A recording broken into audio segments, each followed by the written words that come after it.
ವೀಕ್ಷಕರಿಗೆಲ್ಲ ನಮ್ಮ ಚಾನೆಲ್ಗೆ ಮತ್ತೊಮ್ಮೆ ಆತ್ಮೀಯವಾದ ಸ್ವಾಗತ. ಇವತ್ತು ನಾವು ಒಂದು ಸೂಪರ್ ಆಗಿರುವಂತಹ ಇಡ್ಲಿ ಮತ್ತು ದೋಸೆಯನ್ನು ಯಾವ ರೀತಿಯಲ್ಲಿ ಸುಲಭದಲ್ಲಿ ಮಾಡಿಕೊಳ್ಳಬಹುದು ಎಂದು ತಿಳಿಯೋಣ. ಇದೇ ಹಿಟ್ಟಿನಿಂದ ನಾನು ದೋಸೆ ಮಾಡುವುದನ್ನು ಕೂಡ ಹೇಳಿಕೊಡ್ತೇನೆ. ಇದನ್ನು ನಾವು ಮಕ್ಕಳ ಲಂಚ್ ಬಾಕ್ಸಿಗೆ ಹಾಕಿ ಕೊಡಬಹುದು.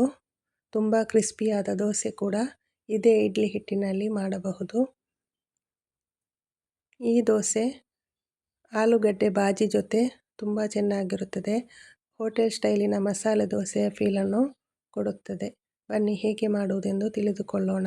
8 ಗಂಟೆಗಳ ಕಾಲ ನೆನೆಸಿದಂತಹ ಸಬ್ಬಕ್ಕಿ ಮತ್ತು ಉದ್ದಿನ ಬೇಳೆಯನ್ನು ಒಂದು ಮಿಕ್ಸಿ ಜಾರಿಗೆ ಹಾಕಿಕೊಂಡು ಅದಕ್ಕೆ 1 ಕಪ್ ಆಗುವಷ್ಟು ಬೆಳ್ತಕ್ಕಿಯನ್ನು 8 ಗಂಟೆಗಳ ಕಾಲ ನೆನೆಸಿ, ಅಕ್ಕಿ ನೆನೆಸುವಾಗ 1 ಸ್ಪೂನ್ನಷ್ಟು ಮೆಂತೆಕಾಳು ಕೂಡ ಸೇರಿಸಿಕೊಳ್ಳಿ. ನಂತರ ಅರ್ಧ ಕಪ್ನಷ್ಟು ಅವಲಕ್ಕಿ, 1 ಕಪ್ನಷ್ಟು ಅನ್ನವನ್ನು ಹಾಕಿ ರುಚಿಗೆ ತಕ್ಕಷ್ಟು ಉಪ್ಪು ಹಾಕಿ ಸ್ವಲ್ಪ ನೀರು ಸೇರಿಸಿ ಗ್ರೈಂಡ್ ಮಾಡಿಕೊಳ್ಳಿ. ಹಿಟ್ಟು ತೆಳುವಾಗಿರಬಾರದು, ಹಿಟ್ಟಿನ ಹದವನ್ನು ನೋಡಿಕೊಳ್ಳಿ.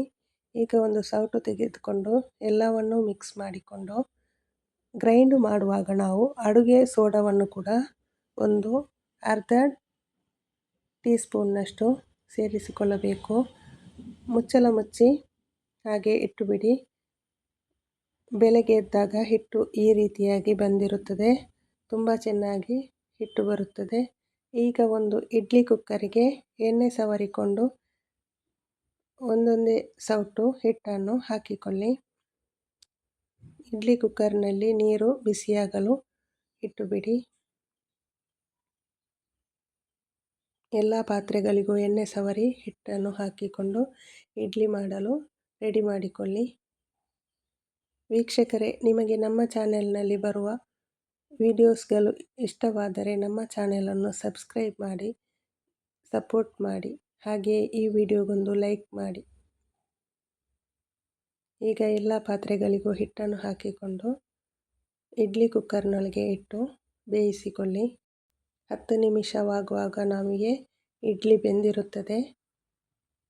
ಇಡ್ಲಿ ಹಾಗೆ ನಾವು ಉದ್ದಿನ ಬೇಳೆ ನೆನೆಸಿ ಹಾಕುವಾಗ ಸ್ವಲ್ಪ ಸಬ್ಬಕ್ಕಿ ಕೂಡ ಜೊತೆಗೆ ಸೇರಿಸಿಕೊಂಡರೆ ಇಡ್ಲಿ ತುಂಬ ಸಾಫ್ಟಾಗಿ ಬರುತ್ತದೆ.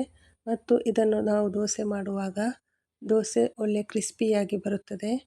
ದೋಸೆ ಹಿಟ್ಟನ್ನು ತವಾಗೆ ಹಾಕಿಕೊಂಡು ಅರ್ಧ ಬೆಂದಾದ ಮೇಲೆ 1 ಸ್ಪೂನು ನಿಮಗೆ ಬೇಕಾದಷ್ಟು ತುಪ್ಪವನ್ನು ಕೂಡ ಸೇರಿಸಿಕೊಂಡು ಉರಿಯನ್ನು ಲೋನಲ್ಲಿಟ್ಟು ಬೇಯಿಸಿಕೊಳ್ಳಿ. ಆಗ ನಿಮಗೆ ತುಂಬ ರುಚಿಯಾದ ಮತ್ತು ಕ್ರಿಸ್ಪಿಯಾದ ದೋಸೆ ಕೂಡ ಇದೇ ಹಿಟ್ಟಿನಲ್ಲಿ ರೆಡಿ ಮಾಡಿಕೊಳ್ಳಬಹುದು. ಕೆಲವರು ಇಡ್ಲಿಯನ್ನು ಇಷ್ಟಪಡುವುದಿಲ್ಲ, ಅಂಥವರಿಗೆ ಇಂತಹ ಕ್ರಿಸ್ಪಿ ದೋಸೆಯನ್ನು ಹಾಕಿ ಕೊಡಬಹುದು. ಇದರಿಂದ ನಮ್ಮ ಸಮಯ ಮತ್ತು ಕೆಲಸ ತುಂಬ ಈಸಿ ಆಗುತ್ತದೆ. ಯಾಕೆಂದರೆ ಒಂದೇ ಹಿಟ್ಟಿನಲ್ಲಿ ನಾವು ಬೆಳಗ್ಗೆ 2 ಥರದ ತಿಂಡಿಗಳನ್ನು ತಯಾರಿಸಿಕೊಳ್ಳಬಹುದು. ಮಕ್ಕಳ ಟಿಫಿನ್ ಬಾಕ್ಸಿಗೆ ಕೂಡ ಈ ದೋಸೆಯನ್ನು ಕೊಟ್ಟರೆ ಆಲೂಗಡ್ಡೆ ಬಾಜಿಯೊಂದಿಗೆ ತುಂಬ ಚೆನ್ನಾಗಿರುತ್ತದೆ ಮತ್ತು ಸಾಂಬಾರು ಮತ್ತು ಚಟ್ನಿಯೊಂದಿಗೆ ಕೂಡ ಚೆನ್ನಾಗಿರುತ್ತದೆ. ಈಗ ಇಡ್ಲಿ ಕುಕ್ಕರ್ನಲ್ಲಿ ಬೆಂದಂತಹ ಇಡ್ಲಿಗಳು ತಣ್ಣಗಾದ ಮೇಲೆ ಅದನ್ನು ಪಾತ್ರೆಯಿಂದ ತೆಗೆಯಿರಿ. ಈಗ ನಿಮಗೆ ಹೂ ಥರ ಇರುವ ತುಂಬ ಸಾಫ್ಟಾದ ಇಡ್ಲಿಗಳು ರೆಡಿಯಾಗಿರುತ್ತದೆ. ಈ ವಿಡಿಯೋ ನಿಮಗೆ ಇಷ್ಟವಾದರೆ ಈ ವಿಡಿಯೋವನ್ನು ಲೈಕ್ ಮಾಡಿ, ಶೇರ್ ಮಾಡಿ ಮತ್ತು ನಮ್ಮ ಚಾನಲನ್ನು ಮರೆಯದೆ ಸಬ್ಸ್ಕ್ರೈಬ್ ಮಾಡಿ ನಮಗೆ ಸಪೋರ್ಟ್ ಮಾಡಿ. ವಿಡಿಯೋ ನೋಡಿದ್ದಕ್ಕಾಗಿ ಧನ್ಯವಾದ.